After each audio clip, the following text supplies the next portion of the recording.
আসসালামাইকুম। গত পরশুদিন দেখাইছিলাম যে এই জায়গাটার অবস্থা কি ছিল। এর ভিতর থেকে গ্যাস বের হচ্ছিল এবং পুরো জায়গাটা একেবারে ওপেন ছিল।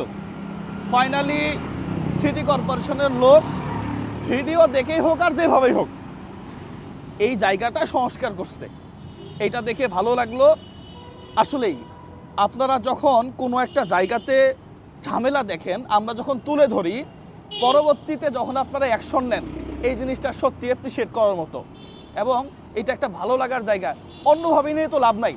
এখানে যে অবস্থায় ছিল একটা একটা এই বাইকের একটা চাকা এখানে পড়ে গিয়ে একেবারেই শেষ। ঠিক এই অবস্থা থেকেই 2 দিনের মাঝখানে আপনারা একেবারে চকচকা করে ফেলছেন। জিনিসটা সত্যি অ্যাপ্রিসিয়েট করার মতো। অসংখ্য ধন্যবাদ যারা এই কাজটা করছে ভিডিওটা দেখে। আসসালামু আলাইকুম। হ্যাঁ হ্যাঁ হ্যাঁ হ্যাঁ এই কাজটা 2 দিন আগে বাঁশ দিয়ে আমি বানছিলাম আর কি।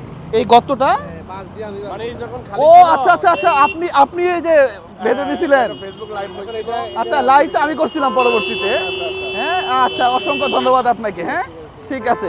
এই ভাইটা ওই যে ইয়াগুলা দিয়ে দিছিল আর কি। যাই হোক, তো ফাইনালি ঠিক হয়েছে। এটা অ্যাপ্রিসিয়েট করার মতো। সবাই ভালো থাকবেন, সুস্থ থাকবেন। আসসালামু আলাইকুম।